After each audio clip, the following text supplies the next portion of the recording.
उन्होंने जेन्युइन मुद्दा उठाया, सरकार को जाके बात करना चाहिए था। सरकार बात करने के बजाय सीधे बुलडोजर चला रही है। इसको आजाद कराने में अगर एक पार्टी की किसी की भूमिका रही है तो कांग्रेस पार्टी ने की। ये लोग उस समय कहाँ थे? अंग्रेजों का मुखबिरी करते। देश को आजाद कराने में अगर किसी एक पार्टी की भूमिका रही है तो वो कांग्रेस है। कांग्रेस के लोगों ने ही संविधान दिया है। इतना ही नहीं, जब अन्ना हजारे अनशन पर बैठे थे तब कांग्रेस के कई मंत्री उन्हें रिसीव करने के लिए गए थे। लेकिन आज देख लीजिए कि सोनम वांगचुक के साथ क्या हो रहा है। नमस्कार, मैं हूं आपके साथ प्रीति और आप देख रहे हैं सच टॉक्स। देखिए, कांग्रेस सांसद अखिलेश प्रसाद सिंह आज राजधानी पटना पहुंचे।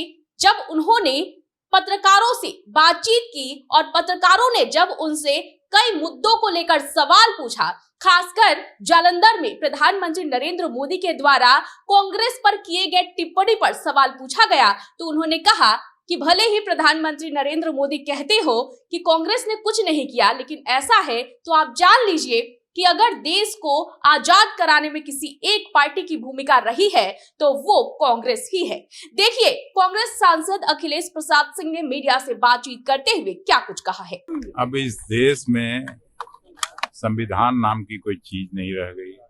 सरकार में संवेदना नाम की कोई चीज नहीं रह गई,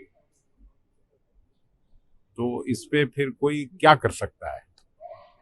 उन्होंने जेन्युइन मुद्दा उठाया, सरकार को जाके बात करना चाहिए था।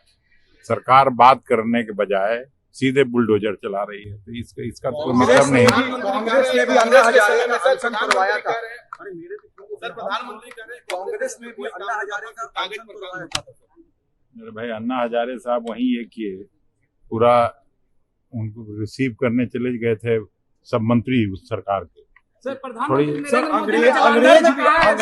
अंग्रेज भी अनशन करवाते थे गांधी जी का, मगर ये सरकार क्या लगता है अंग्रेजों से भी? मैं बोला संवेदनहीन सरकार है, संवेदनहीनता का ये पराकाष्ठा है। सर, प्रधानमंत्री नरेंद्र मोदी ने जालंधर में कहा है सर नहीं होगा, कांग्रेस काम नहीं हुआ। मतलब देश को आजाद कराने में अगर एक पार्टी की किसी की भूमिका रही है तो कांग्रेस पार्टी ने की। इस देश को संविधान कांग्रेस के लोगों ने दिया, इस देश को जमहूरियत कांग्रेस पार्टी ने दिया। ये लोग उस समय कहाँ थे? अंग्रेजों का मुखबिरी करते।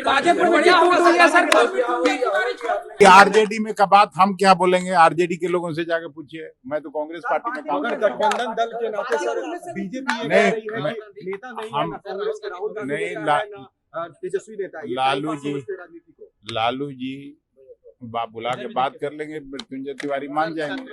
लालू जी की तबीयत सर खराब हो गई है सर लालू जी की तबीयत खराब हुई है कल सर। हाँ मालूम है, मैं भी देखूंगा। बाकी पूर्व चुनाव कैसे देख रहे हैं?